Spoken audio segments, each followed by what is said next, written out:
Shall we get started? Okay.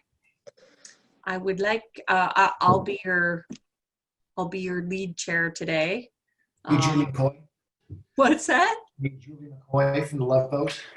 Yes. So I'd like to go ahead and call the meeting to order. Thank you for being here, everybody. First of all, did everybody get the minutes from the September 2nd meeting? Okay, are there any comments to the minutes? Yes, Jane. We can't hear you, Jane. Yeah. All right, we'll give her a second to, Jane, do you see what I'm talking about? If you click on the arrow next to where it says, oh, we heard you. You're in. No, Now you're muted. Can you hear me now? Yes, yes. Yep. Yeah, I don't know what's going on with my. I did have a comment about the notes. There was something that I was quoted as saying, and I didn't recall saying that. Let me just open it up. On the second page, it said, third page, excuse me, Jane followed up on an earlier comment regarding late night openings. Her opinion now is not the time. There needs to be sufficient others open to create critical mass. I didn't know what that was in favor, in reference to, because in fact, most of the businesses, I don't know what that comment was. So this is before you reached out and we only had 1 or 2 stores who were willing to be open late. You hadn't yet reached out to all the businesses like you've done in the last 2 weeks. Okay. So I think your point was we have to make sure we have enough stores to make it worth the effort to stay open late. So maybe we just rephrase that. Yeah, if we could rephrase it, that'd be great. Thank you. Ruth, do you have that? yes, I'm following. Thank you. Okay. Were there any other edits or changes to the minutes? No? Okay, can I get a motion to pass the minutes with that edit? So moved. Okay. Second by Steve. Okay, I'm gonna go around and do roll call just so we get everybody. So Steve? Aye. Okay, Beth? Yep. Cato? Aye. Dawn? Aye. Deborah? Aye. Jane? Aye. John? Aye. Okay, Remon? Remon, are you there? Aye. Okay, thank you. Okay, great. Moving right along. Updates from the town. Beth, you probably got a couple from town meeting and such. Yeah, let me do the community block grant first. So Marcia and I can kind of go over that with everybody. Ashland has a weekly meeting. So Marcia and I got some updates that we really want to share with everybody. Marcia, do you want to talk about that? No, I can if you want. No, that's all right. Okay. That's all right. If I've left something out, you can fill them in. They have received only 37 grant applications so far, which is pitiful, given that 23 communities are participating in this, and we have almost $5 million to disperse. They've heard from HUD and from DHCD, and so this is constantly evolving. They are ahead of the curve, and so their application they've had to modify. The 5 employees applies to all employees, not full-time equivalents. So if you have 3 part-time and 2 full-time, that's 5. If you have 4 part-time and 2 full-time, you have 6. So it's a different way of calculating it, and it's going to impact several businesses. We also heard this morning that there were a lot of concerns about the looking at the 2019 tax returns and how that is going to bump a lot of people. The area that's being covered is more than just Concord, so it's going to bump a lot of people out of being eligible. And so we've asked, and they're looking into looking at 2020 projected incomes. and how they will evaluate that. So stay tuned. We're going to be hearing more, I think, from Ashland about all of that. Is there The a black and white boundary? In other words, if you exceed whatever the maximum level of revenue is, then you are out? You're not eligible, right? It's an 80% of the area median income, which is based on HUD's Boston area. And for Concord, I think I heard Jennifer say something earlier, it's like $94,000 for a family of 2 or 3. So if your combined income might be well over that, and you would be ineligible. So we're looking at what is the projected for 2020 and seeing if that could be used. Another hurdle that people have said is challenging is getting the DUNS number from D&B. Dun and Bradstreet. Dun and Bradstreet, thank you.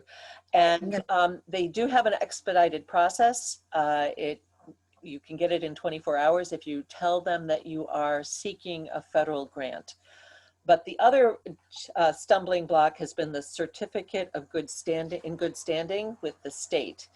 And I believe there's a $35 fee that's associated with, and it takes 48 hours to get that. So they acknowledge that there are these hurdles, but they also note that it's $10,000 that it's no strings attached. You can spend it on the things that they've identified having to do with stabilizing your business, or paying rent, or paying for utilities, or whatever. So they're encouraged. They want to work with whomever is interested, and we're willing to work with whomever is interested. So we really, really need to get the word out and spread it wide and far. Anything else, Beth? I think the one thing that was a positive is that they're going to do anything they can within the guidelines to make sure you get the money you need.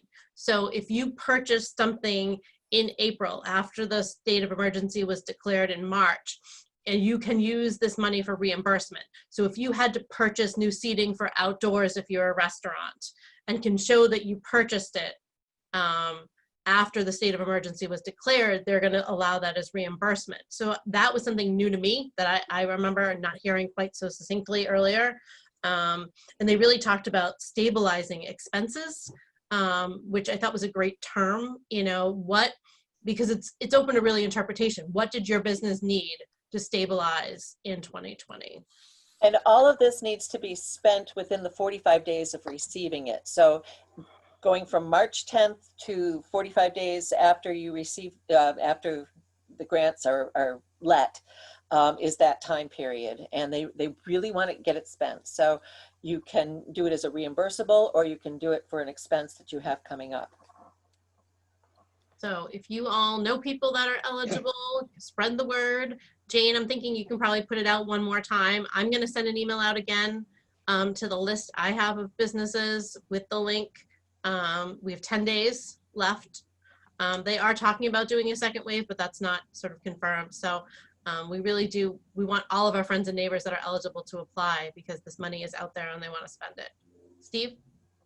I don't know how much chance there is for any input into how things are allocated, but it makes sense to me that if it's for things that have happened this year, that this year's business should be a consideration rather than just last year. We Yeah, totally absolutely. agree. Yep. I think they have every intention of making that. They just, there was 24 communities, and then it's up to the state. So we've all made that recommendation. One other aspect is that you can't use the funds to pay something that you've already paid through another federal grant or other grants, but you don't have to identify local funds or loans that you've taken out or state grants. So this is a new aspect that we weren't aware of this morning. And does this qualify for people that have small businesses that they're running out of their homes that might be a Schedule C versus like like I'm thinking of a friend that does event planning on the side, for example, and it's itemized as a Schedule C on her taxes. But it's sort of a DBA, like doing business as. As long as they have identified themselves as doing business in the community. So- Okay, yeah. So they can show advertising, you know, portfolios, et cetera. Okay. So with that in mind, I reached out to a lot of friends who are artists who, you know, they have a small studio. They, you know, they could really use the help. But it's also a community that it's going to be hard for them to pivot and gather this information as quickly as they need to. Again, we heard many communities saying, let's extend the grant. We're going to go one more week, see how we are after another week's effort of pushing this out. And if we don't get it fully subscribed within this first round, they'll definitely be talking about a second round. Okay, great. Thank you so much for that update, Marcia. It's very much appreciated. I also want to remind everyone on the call that the Concord Together Fund also did reach that $100,000 match. So there's additional funds that are available. The criteria are pretty loose on that one. You need to be a Concord-based business, and the maximum you can request right now is $2,500, and it can be used for anything in response to COVID. So if you haven't applied, please apply. Tell your friends, and if anyone needs help, Jennifer Obbagy from the Community Chest has been incredibly helpful, and I'm also happy to point people in the right direction. But you know, between those two grants, there's almost $500,000 worth of funding available to a range of businesses in Concord. So that's Awesome. a glimmer of hope on a COVID horizon. Okay, Beth, were there any other updates from the town? Yeah, so Stephen Crane is still on another meeting and he's gonna join after. So the one thing, there's a couple of different projects that are in process. One is doing an extra, another sidewalk sale. I heard really positive feedback from 90% of the businesses. So Stephen and I are gonna meet tomorrow. We had our ringleaders in each of the Concord Center and West Concord send an email out to all of the retailers to get, we need at least the majority, if not all of them, to say yes, because we're considering closing off the streets for that one day, Saturday the 26th. So we- The 26th of September? Yeah, the last Saturday of the month. Saturday was really positive from the retailers' perspective. And by doing it as a full street, I think we talked about before, CPW, it's a lot easier to reroute traffic for one whole day. It takes a lot less time, a lot less barriers, a lot less man hours. So that is under consideration. I've gotten a dozen say yes from Concord Center and one no so far. And all yeses out of West Concord, and nobody has said no yet. Deborah's on. So, you know. I was cheering for West Concord. Yes. Oh, yeah. You guys are awesome. So, so hopefully we'll make that decision tomorrow. So we give everybody 10 days to make a decision. You know, there's been that general thought that we don't want to advertise it too early because you don't want to encourage a lot of gatherings, but the feedback to that and the Thursday night staying open late has been overwhelmingly positive. So that's one thing. And then I know people are interested on another movie. It is Little Women. We do have funding. We are close to a location. The town engineers are studying Verrill Farm and Kai's Road as their two best options for parking close to 100 cars. And I'm hoping that takes place in the next couple of weeks as well. I don't think we'll have any problem filling 100. So I think even if we only have a few days to promote it, it will still fill up. Right now, the movie company has October 1st, 2nd, and 3rd, that Thursday, Friday, Saturday as options. So we're looking at those options too. And Stephen said he would give an update on town meeting at the end. Don, do you have a question? I do. Can I put in a bid for not Thursday the 1st, because that's the first night that all the retailers are hoping to stay out late? Oh, really good point. Yes, thank you. Yes. Well done, Don. Very good. Thank you. And we're actually running our tours then too. So we've had some really great press lately and really great attendance for the visitor center from the tours. Jane, do you have a question? Oh no, we can't hear you again. We can't hear you again. Can you hear me now? Yes. All right. I thought Marie Foley mentioned to me this morning that it was the 8th of October was the first day. We need of the Thursday night, not the 1st. So I have to clarify that with Marie. Okay. I think there were, Jane, I think there were a couple of stores that couldn't start till the 8th, but I think most of us were going to start at the beginning of October. Okay. Okay. Thank you for Probably that. best to avoid the Thursday night in general then, just in case. Right. Absolutely. Yeah. So that's been really positive. And speak of the devil, and there he is. Do you want to talk about town meeting? The devil, you say? I do. I apologize. I had a capital planning task force meeting that for 3 o'clock. Okay. You know how you have those days where when you go back into your web browser and you've got those post attendee tabs at the top after, I mean, like straight across. So I apologize. You've been zoomed. Yeah, I've been zoomed. So in terms of town meeting, are you looking for, so obviously it went very, very well. I don't know what level of detail you'd like to hear. I certainly take open for questions, but basically for those who weren't there, it was in terms of just a result of planning, it was highly successful. I think there was some good discussion. There was actually a lot of questions about the budget, which I know from not only Concord's town meeting, but many towns' town meetings generally aren't a lot of questions about the budget. So it was actually good that people were engaged on discussions about budgeting. And I knew, being the new guy, that I was probably going to get some questions. And so it was good to kind of interface with town meeting. The moderator did just an amazing job managing the meeting, handling some amendments, which were a challenge in that environment. We were done in about 3 hours and 15 minutes, which, like I said, I think people were respectful of time limitations, the coordination and the planning. We planned for a lot of things that we didn't end up needing to have. So in terms of successfully holding a legislative session under relatively uncharted conditions, it went very, very well.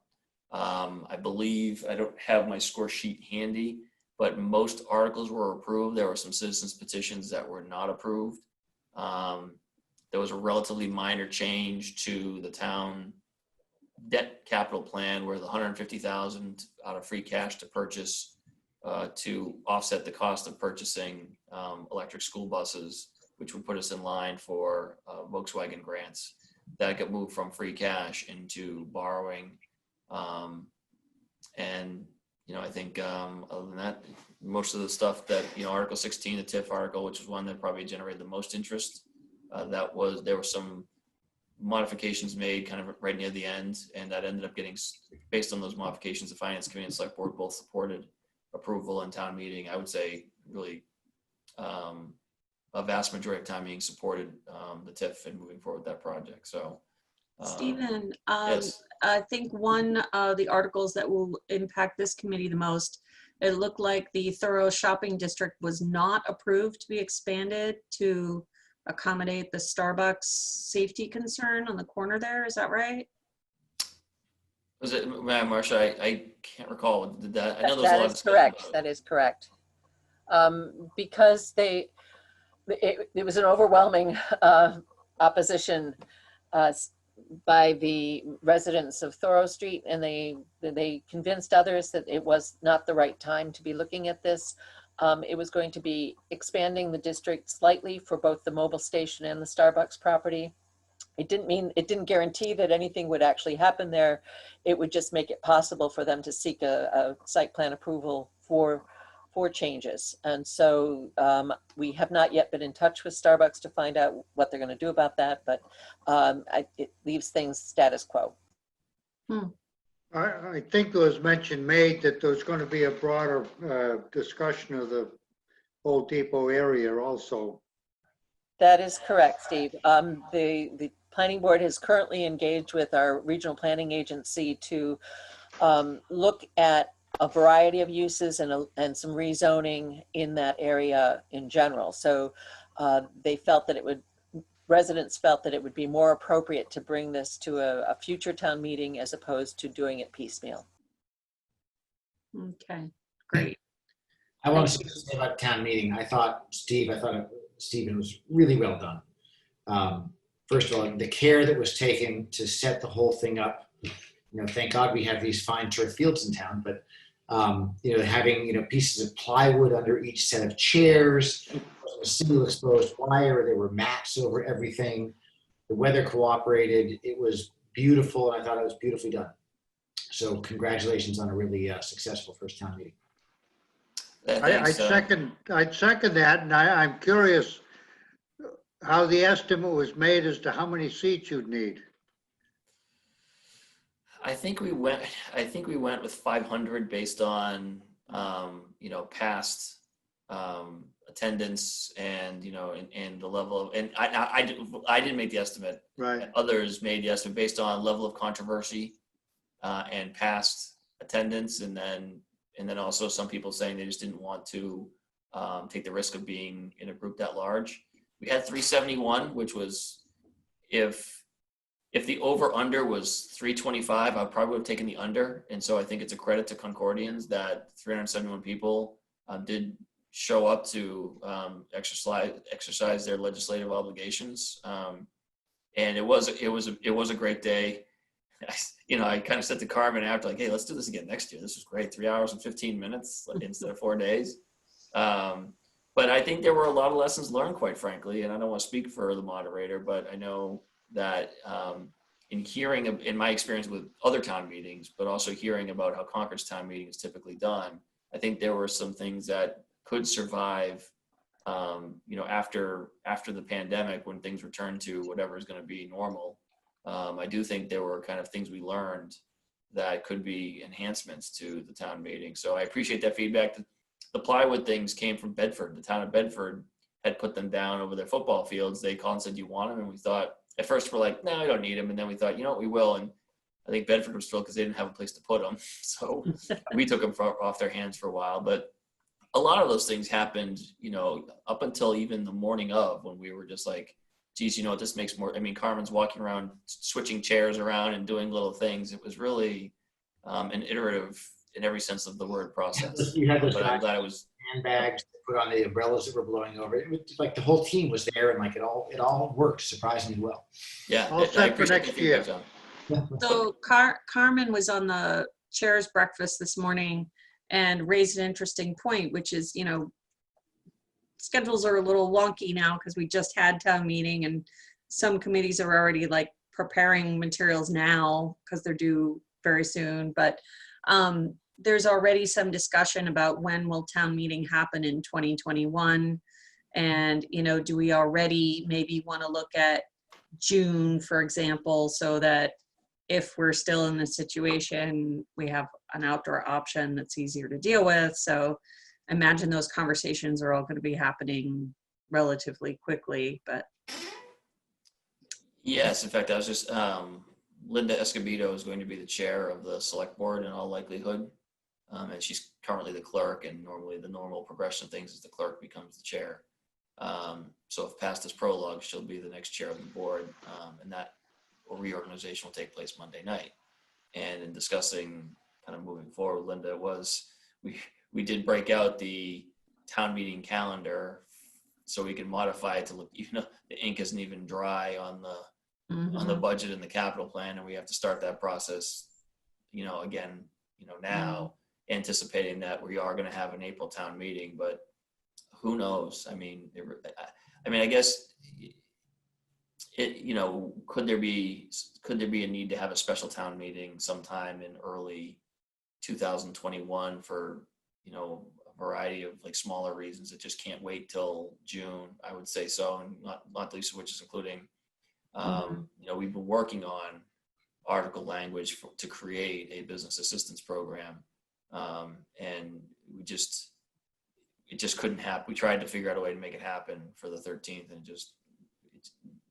based on guidance from council and the processes that are built into our bylaws, we just couldn't get it done. But that is still something I don't think that can keep till June. So, Stephen, if that's something this committee could kind of pick up and run with or help in some way, especially if there's a chance to do a special town meeting. Yeah, I mean, I think the trepidation is you have to keep the warrant open for 10 days, no matter what, even if it's just, so there's not going to be a one warrant article special town meeting, because people can put in citizens petitions to do whatever. And so I think we want to make sure that we have a robust enough agenda to justify the expense. And I say it's not about the expense, it's really the logistics of it. Like I said, we spent a lot of time planning that town meeting and organizing it, and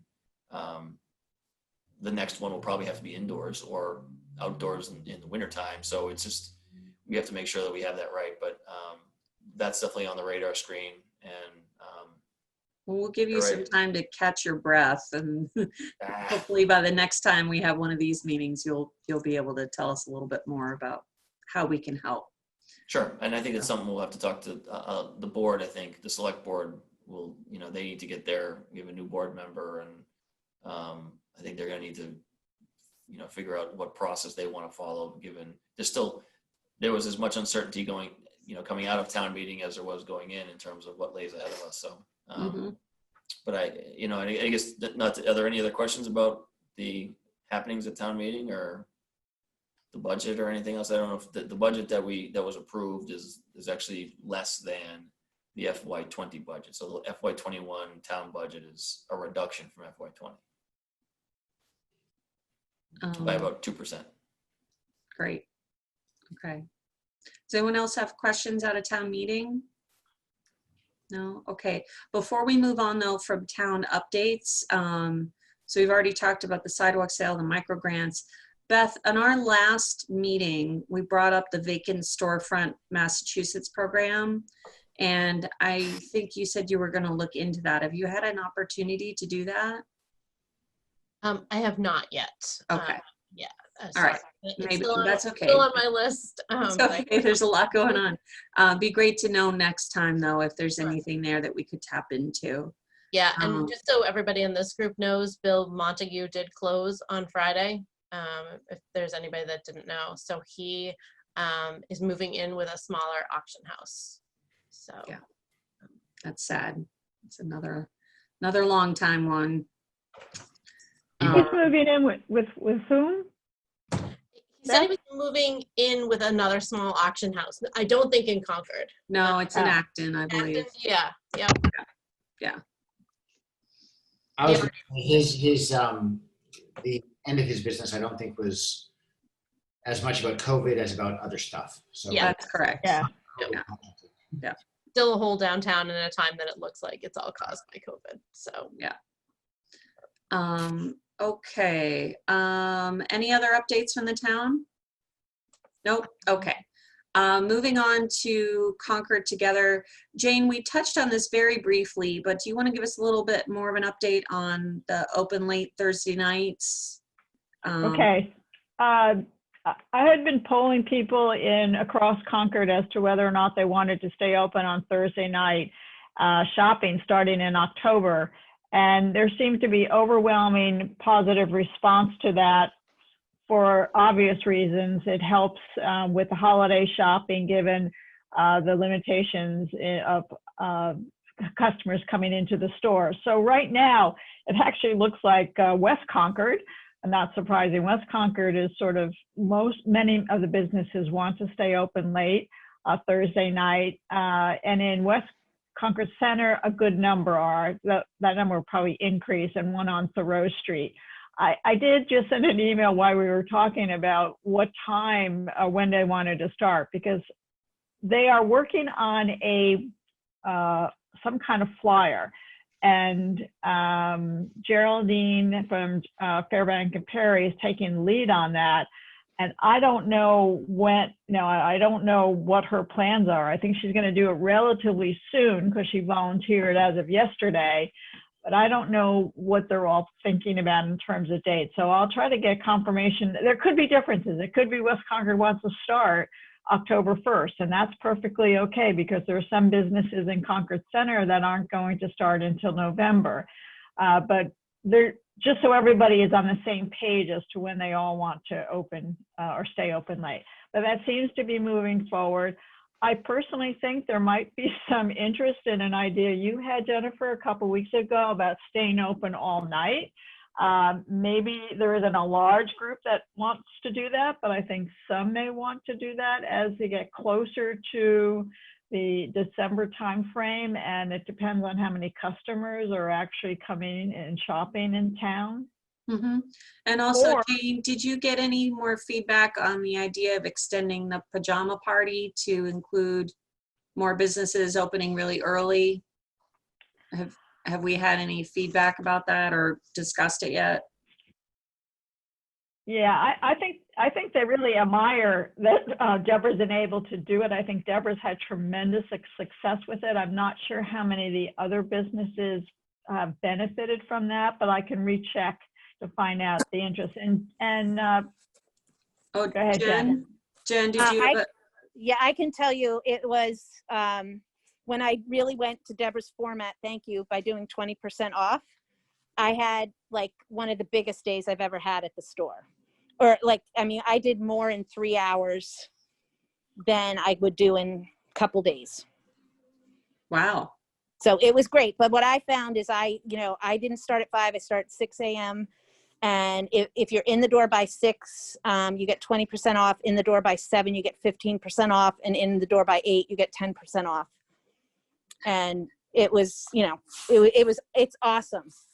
So for me, it was awesome. Deborah, can you share with us, it's a great idea, but how can we support this in a time when capacities are limited? Have you had any thoughts about? Yeah, no, I don't have any good thoughts. I mean, I've been asking our staff if anybody could think of any way, and we can't. So I don't think that's an idea that's going to fly this year. We thought about having people sign up for specific hours and things, but we have not been able to come up with a good idea. Can I jump to something completely different?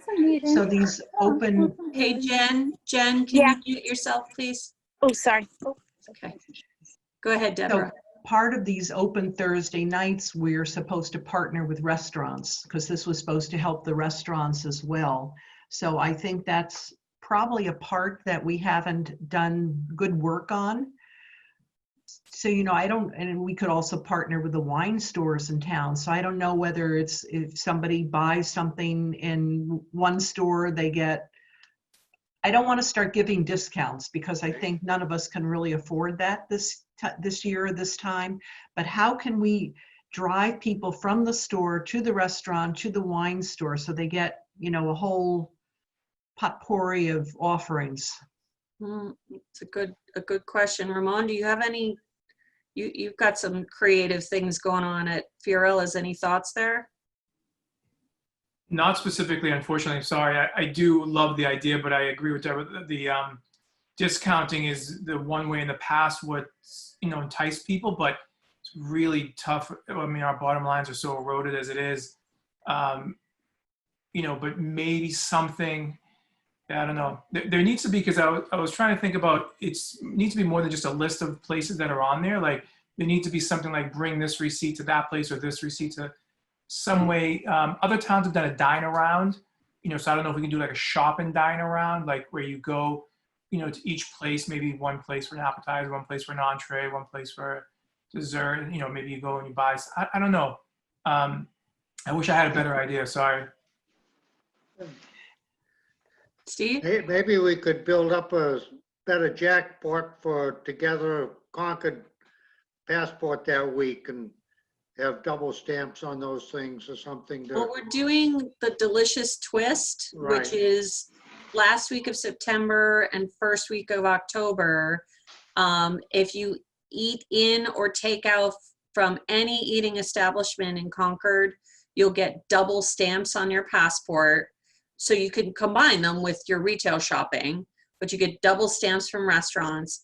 And then there's a special drawing at the end of that first week in October where it's that special drawing is actually 12 gift cards to eateries all around Concord, which were generously donated by citizens. So we didn't ask the restaurants to donate cards.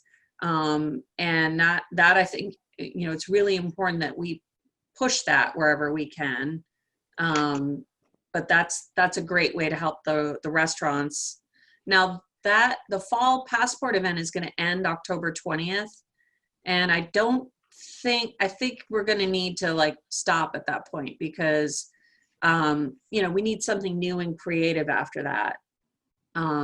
So I guess just put your thinking hats on between now and our next meeting of how can we better cross pollinate. Go ahead, Deborah. I mean, I'm just talking off the top of my head and I could be completely crazy. But we have all these empty storefronts and we were thinking of possibly being able to use them to package things for people and to have the contest in town for everybody doing holiday windows. But what if we were also to use an empty storefront in each section of town, and people who shop in a store, who eat out, who get their bottle of wine, all of those things on Thursday night can go to that empty storefront on that same evening. And if they have been to 3 places like that, then maybe they get a pair of candles, or I mean, just something, a giveaway. And I'm sure we can kind of raise the money to make that happen. I like the idea, Deborah, and I'm sure, Beth, for example, we could probably look at some of the tourist-oriented things we have, a t-shirt, well, it's going to be getting chilly, so maybe a hat or something. We're going to have to find out who the landlords are on these empty places and get some thoughts on permission. And then, of course, there'll also be insurance and liability that'll have to be covered somewhere. Does anyone know the best way to find out who the landlords are on the empty storefronts in question? John, you're muted.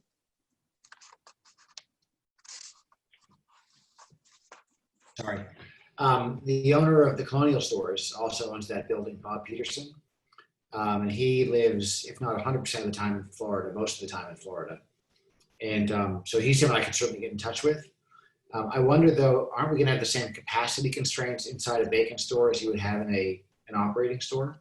I think, well, Deborah, I might be interpreting your idea, but if it's merely you're showing your 3 stamps or whatever from your Thursday night and you're picking up some sort of a bonus gift, you could almost just have a table at the doorway where you show your things, you pick up your bag and you go. You're not coming inside necessarily, but we could decorate the window nicely and just make it seem more lively. And they don't need to have a passport of any sort. They could show 3 receipts. Yeah. So I'm happy to reach out to Bob Peterson. Okay. Who I would think would be sympathetic, assuming his insurance agent doesn't mind. And then Montague's landlord is what's it called? Is it Linear? Giovanni. Oh. Owns that building. So Giovanni would be a guy who we could ask as well. But would you want to have more than 1 location in each center for this? No, I think 1 per center is fine. What about in West Concord? Where's a good location in West Concord? Right now, I don't think there is an empty storefront, is there? Look Optical. Where? Gordon's Optical. Look Optical. Gordon's Optical. I'm sorry, Gordon's Optical. They're working on that space, so I think somebody is. There's another eyeglasses store moving in. Oh. What about the spot near Reflections? The patio out there? No, isn't there an empty storefront if you're facing Reflections to the right? Oh, directly across from us, the one. Yeah, so there is an empty space. That was a very odd thing with the landlords, and I'm not sure what's going on, but I suppose we could ask. Jane? In the absence of getting permission from the landlords, one option for Concord Center, this doesn't address West Concord, is to perhaps keep the visitor center open Thursday nights. And if they're going in there to get a freebie and they're encouraged, they have to get one from a store, have a receipt from the store and from a restaurant, or they can go the next day, which might be easier. I think it has to be the same night. Yeah, I think it makes it, yeah. I like the idea too of reviving a storefront. Like if, you know, for example, if Bob's okay with it, we could put something pretty and interesting in the window and just, you know what I mean? Because we've got a lot of empty storefronts in Concord Center right now. It's a little depressing. And I feel like I'm talking too much, but at the risk of that, and how do we include the businesses that aren't right in West Concord or downtown? So like Barrel Farm, how do we make sure that all those businesses that one has to drive out of town get included in this? Well, Steve, are you planning to be open late on Thursdays? We can't hear you.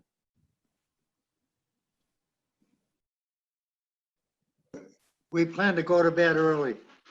Okay, all right. We can Okay. Pearl Farm into Colonial stores for that. All right, well, I don't know, maybe West Concord, we'll have to give some thought to where to go. You know, And maybe we could have some volunteers doing a table kind of on the sidewalk or in the street. And if people are moving quickly and they're just going to pick up a gift, maybe that works. Yeah, okay. But I like that idea, Deborah. Let's see if we can develop that some more. If you have a tent, there were tents put up along in front of the visitor center several years ago, and if that to me provides a better option, because if you go into somebody's building, then there are liability issues, so they may not want to quickly jump at that as a concern if somebody got hurt when they walked in the building. There are all those issues. If it's outside on a tent, you don't have, and you're walking by, makes it a little easier for some. It takes the burden off of the building owner. Maybe we could put a tent up at the little mini park next to Tea Cakes, where that's a nice idea. Yeah, that's a good idea. Be ribboned with lights. Yeah, cute little bistro lights. Okay, and one other thing on that, I would suggest, I know there was discussion about the coordination between restaurants. I would suggest that the ringleaders in each of the areas work that out, because their businesses are very different and sometimes they will have different needs. I think, Remon, you've been in conversations with maybe a couple people in Concord Center. I could be wrong, but at least I saw some chatter about that. Jen, you seem to be the ringleader in West Concord, Joy Street. I mean, maybe there are discussions with the local restaurants there. I think it's kind of hard to know exactly what, it just was, I think they're already talking. Remon, am I wrong on that? I mean, there's nothing specific right now, but it's true. Everybody does have different needs, but I think that the approach was just to send people back and forth in a supporting way. So I'm not sure if there's going to be very different types of things that we can do to, based on the location or the establishment. But yeah, we do need to explore that. And I think we do need to have a little subcommittee to like, in two different areas to talk to the local establishments. I think it needs to, a little more one-on-one to really find out and get some traction with it. I think because on a restaurant's perspective, everybody is just so thin and so burnt, and like it's really hard to get people to really think outside the box right now and to mobilize them from doing everything. Everybody needs the help, but really they're just kind of paralyzed, and we're also tied up in operations that they can't get away. It's been challenging from from my perspective, from my experience of even in different communities, of getting the restaurant owners on the same page for anything. Not for the lack of needing or wanting, it's just survival, and they're just trying to get by. Well, I think, the momentum to opening late on Thursdays is a good beginning. And then, you know, let's see, John, you'll talk to Bob and see if there's any openness there.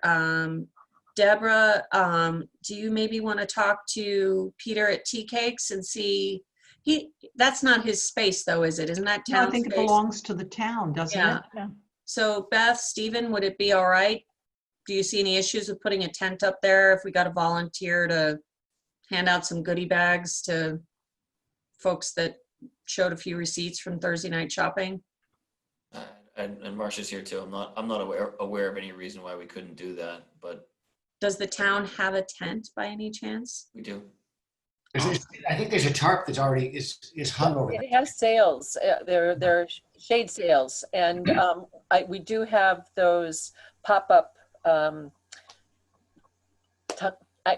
kind of like tents, so I think that we could use one of those. Yeah, recreation has like a dozen of them too. And we could probably come up with a table and 2 chairs, right? Yeah, Yes. I can definitely Okay. provide those. Yeah. All I'm right, also checking with Aaron Stevens. I think we have a cache of like metal water bottles and coffee mugs Oh, great. that I think we'd be happy to donate to the giveaway pile. But I need to. I love the idea of either a book or candles as the gift, because we're talking about the holidays. And I think everybody at the holidays for that free gift would love a book or candles. And I bet you, you know, Dawn, maybe some of the booksellers have one that they would let go for less money. And I can certainly talk to our candle people and see if they would help. You know, another thought too, this committee is tasked with helping the cultural institutions in town. Oh, Maybe yes. it's an opportunity to sell like a copy of Little Women that could come from the gift shop of the Orchard House that's been closed, or something, you know. That's a Something great like that. idea. Yeah. I have I actually had Little Women pencils made, so they were inexpensive because I bought like 6,000 of them. So that's something we could always I'd be happy to donate some We of could those. come up with a little goodie bag with Yeah. a few nice things in it. I know, Jennifer, I hate to interrupt and refocus people, but last night the West Concord Junction Cultural District was trying to think of what event or planning they could do to create some community liveliness. And they thought about, since this is going to be the 5 and 10s last year, of in November and December celebrating the gifts of the 5 and 10. And maybe doing a poetry slam, maybe doing, inviting people to create art, maybe doing a documentary, just celebrating all the things, since Maynard's dad founded it, what gifts we received from the 5 and 10, what gifts we discovered at the 5 and 10, and focusing on that in November and December. So that's something that the West Concord Junction Cultural District Committee is talking about, and they may reach out to you and get involved. I told them about today's meeting and invited them to join you, but I just want to put that out there. That's wonderful. Well, we'll record that in the minutes, and then once we get the late nights in October up and running, that's a great next initiative to focus on. Thank you. Okay, I want to keep moving a little bit here. The only other update I can think we haven't covered from Concord Together is there are lawn signs available at the visitor center that talk about invest in Concord, shop, dine, take out, make a difference. They're free, so please pick one up and put it either outside your business or your home. Share with friends. We're starting to see them pop up around town. It's just a really great reminder of the importance of supporting our local businesses. Take 4. Sorry? Please take 4. Take 4, yeah. Beth needs the room. Let's see. I do want to spend a few minutes talking about the holiday season. Before we jump into that, are there any other updates from the committee members? No. Okay. So I- let's start. I do have to leave at 5 o'clock. I want to warn you, I'm going to disappear then, so. Okay. Okay. All right. So the holiday season is quickly approaching, and we really haven't made very much headway in terms of what, if anything, the town can do to alleviate these capacity issues. One of my biggest concerns is we have so many businesses that simply aren't ready with e-commerce and online shopping. I don't know, is there anything that the town can do to help with that? I mean, there are grants out there that from the Concord Together Fund that people can apply to that could give them the money to hire someone to help them. We really haven't seen that happening. I don't know, does this committee have any ideas of what else we can be doing? Dawn? Isn't there a business mentorship? Like there's the SCORE program. I'm wondering if some businesses need a mentor, if they need somebody to offer to help with paperwork or offer to be the facilitator to find them someone who can help them set up a Square shop or whatever it is to get e-commerce up and running. Am I misremembering that there's some mentorship program? SCORE is an organization that does provide mentorship. I don't know. I think it's a statewide organization.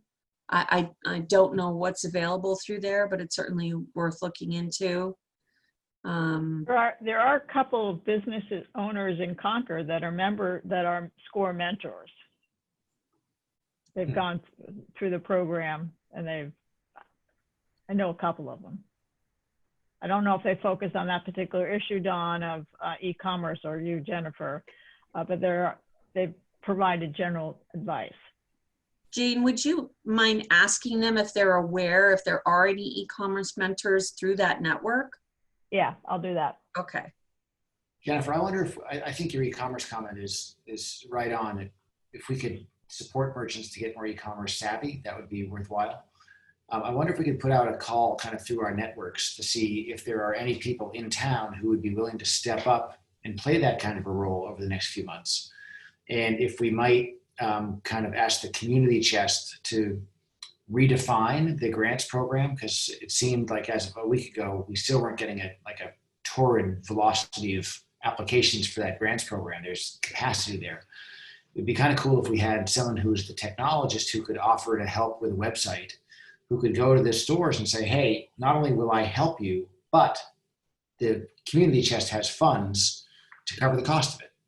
So it's not I'm not sure, John, I know there's been at least 2 other groups who have proposed similar things to the chest of sort of like, well, here's a program that XYZ company could do. It's a half price if the chest would pay for it through that grant. I think they have a potential compliance issue because that's not the expectation under which the funds were raised. The individual now, that being said, if we identified a resource and say it is a discounted rate, the businesses could apply and specifically say, I'm going to use it for this program. Right. Yes, Steve? Well, I think there might be a case to be made that I think the issue of the community chest is it's for disaster relief. Mm-hmm. And part of the disaster is the limitation of people going into a store. So relief for that would be internet sales. And I don't know, is there any way that connection could make things work smoother or not? Well, it's worth exploring. But I think it would be worthwhile for us somehow to reach out. We can publicize, to go through social media, go through, maybe this is an article from the journal, but let's put out a call for a volunteer or volunteers with e-commerce web design experience who might be willing in some capacity. Let's at least see who those individuals are who would be willing to help. And then we can figure out, whether and how we might be able to provide some funding on top of that. Great. John, do you think you could provide a sample text email that everyone on this committee could send out to their own networks? You can. Great. Great. And let me, one other idea before I have to go. I've got a an unexpected Concord Library Corporation call this afternoon. But the other thought I had was, on the Concord Together calls, Mark Martinez has really kind of pushed hard this idea that, at the end of the day, the best thing that citizens can do to support all of our businesses is to shop local. I mean, at the end of the day, that's what we just need, everyone shopping locally. We're trying to get that message out in a number of different ways. I wonder if there's a message, Stephen, that we could put into written form and, for example, put in with all of the real estate tax bills, or put in with all of the light plants bills. Just an insert basically that would go out, and in that way, we know that everyone in town is going to get that bill, and everyone's going to open that envelope, and it's a marketing opportunity for us. And I'm wondering if we could come up with the design and the messaging, if you guys could handle that on the part of the town. Yeah, I think that's something we should definitely look into in terms of the utility billing, even if it's just take the logo from the sign and find a place to put it on the bill, as opposed to, I don't look at inserts in my utility bills. That's why I'm kind of bad that way. But I think finding a way to try and tie that. I mean, I would need to, this is where I always lose you guys in the conversation. I think there are restrictions on what you can put on a utility bill. And I just want to check that first, but I think could it be an insert? Yeah, or just put it on the envelope. Maybe we could put something on the We put a outside. message on the outside of the envelope, but we could put an insert inside the envelope. Susan? I haven't seen the CMLP do this since they've started the new billing system, but it used to be, there was a page in the in with the bill. It was an insert, and it'd have things that were going on at the museum or at other not-for-profits. So I don't know what the legalities are, but it is something that was done in the past. Well, that's great. Who can take responsibility to look into that for our next meeting? As we speak. Awesome. Thank you. Everybody. Jennifer, Thank you, John. That was a great idea. Thank you. Jennifer, one other just comment. As we put together the e-commerce, I'm all in favor of e-commerce, but one of the things I've heard repeatedly from retailers in Concord is the issue of how do you handle returns, and do returns actually cost you more money than just selling online? I've had a couple of retailers say they really went under because of that issue. For food and for Deborah, you can't take food back, and all the food stores can't take food back, but there have been some concerns raised about that. So whatever e-commerce guidance needs to address that so that the retailers feel comfortable with that without going down a path, because there are a few in Concord Center that have experienced, they went down a path of e-commerce and they lost a lot of money. But maybe they didn't set it up correctly. I don't know any of the details, but there were a few who have told me that it's been very costly. I'm a favor of e-commerce, believe me.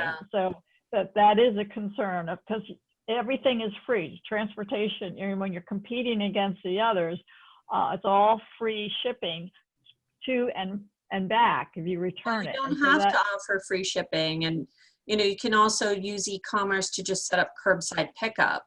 Yes, it's really just a way to supplement the fact that you can't have as many people in your storefront at the same time. But that's that's good. Maybe the chamber wants to put out some sort of best practices around e-commerce or something. Yeah, I mean, I'm just saying that I'm in favor of e-commerce 100%, and I like the curbside pickup. I think that's great. Some of the retailers may not be open to the idea of e-commerce because of the issues of return and how you handle that, and is it really cost effective for them. So if there's some guidance that comes out, it somehow addressing those concerns, more interested in going the e-commerce route. Because I don't know if anybody saw the news today, but they finally made it pretty clear. There aren't any vaccines coming out until 2021. So we're in this for a while. Yeah, good point.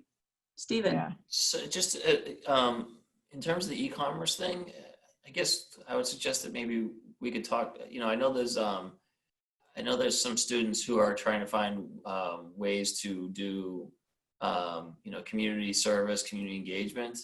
And I'm sure there's a number of them who understand how to, do websites and apps in a way that I certainly don't.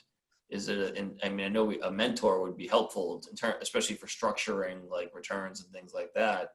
But if it's just tech support or even an extra set of hands, as to Ramon's point, for people who are just have to, mind the till, prepare the meal, stock the shelves, have somebody that can be in the back, building a website for them, but it just happens to be a student.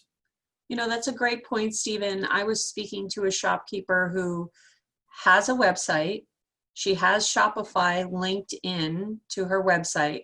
What she needs help with is literally someone photographing items from her shop and uploading it into her website template with, the product number and the price. It's not difficult to do, but when you're, one person in your store with maybe a couple of helpers, there's just no one to do that. So if we could identify maybe, I don't know, is there anyone on this committee that has a connection into the schools that could identify students looking for community hours that could volunteer? I can certainly put it out to the superintendent easily enough, but That I would didn't be know if great. I didn't know if somebody has a child in school who is a part of a community service club. That would be the most direct link, but I can certainly talk to the superintendent too. That would be great, Stephen. Thank you. Go ahead, Don. Just all CCHS students are required something like 60 hours of community service before they graduate. So the guidance department is, I imagine with Dr. Hunter's blessing, the guidance department is the next place to contact. But if Lori Hunter stands behind it, that would make it easier. All right, well, let's talk to the superintendent. And does anyone here have a direct contact to Dr. Hunter? I'll take care All of right, okay. Stephen, we're filling up your to-do list, I'm afraid, but thank you. That's very helpful. Okay, guys, I want to keep us on schedule. There's really just one more thing I wanted to bring up. Cato had a really great point, and the reason why he's not on the call anymore right now, with the sort of new fall season starting and schools are back in session and sports and all of that, it seems that the 4 o'clock time slot is more difficult for some of the people on the committee. So would this group be amenable to going back to our 12 o'clock time slot, or is that difficult? It's, my end, it's very difficult. Yeah. I could probably make it every other meeting, but I'm missing 2 middays. Yeah. Well, all right. Let me put some thought into that. Maybe we could alternate. Maybe Yeah, I was once gonna a say month we do alternate. 4 o'clock and once a month we do noon. Just because I think we'll have some people for whom the other time slot's difficult. Okay. I think the easiest way might be to do a doodle. Have you done a doodle poll just to kind of get a real quick? Otherwise, it's gonna be really difficult trying to make it work for everyone. Okay. Yeah, we'll do that. We'll do a doodle poll. Okay. Is there anything else that anyone wanted to talk about today? No? Okay. Then, yes, Don? Or thought, if we are going back to some of the landlords of the vacant buildings, can we ask them about hanging out Concord together, the Invest in Your Community sign, Yeah, or some other kind of unified signage? Yeah, absolutely. Great idea. So, and Jennifer, sorry, but I was thinking about this earlier. If we decide that we want to do tents and more of an outdoor experience for the giveaways, landlords of vacant storefronts should still maybe light up their storefronts, and so at least the lights are on. Like Yeah. And even if there's paper on the windows, at least have there be some presence, so it's not literally a black hole in the block. Yeah, that's great. Great thought. We did have a really good response. Anybody who is reaching out to landlords, we had a really good response from the public for the picnic table canvases. So there's definitely people that would be happy if a landlord let us hang a canvas in that window, or, make it lively. We had 7 picnic tables done, and we're getting crazy good feedback. Like, people love them. Now they want to do the cement barriers. Now they want, and I mean, we spent like a few $100 in materials is all it costs to do it. So it's not something that's expensive to do, but it certainly makes a difference in the feel. I mean, clearly I'm a huge public art fan, but There's 2 at the park now. There's 2 at the visitor center. There's one at the Hunt Playground where the kids play. And so I think if whoever does talk to those landlords, almost make like a list. Like, would it be okay with you if we hung a piece of art inside the window? Like, obviously we don't want to make anything permanent, but in lieu of you having a tenant in there, can we turn lights on outside? Can we put a sign for Invest in Concord? Can we put some kind of piece of art? The landlords might want to make it especially pretty and attractive to attract a tenant. Exactly. Maybe we can coordinate with the Concord Business Partnership. I think there's a lot of landlords in that group, aren't there? So they may know. I just don't have those connections myself, but. I do. Oh, okay. Yeah. All right.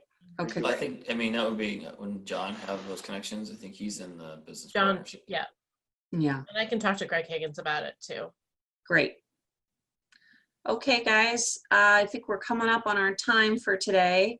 If we don't have any other business to discuss today, can I get a motion to adjourn?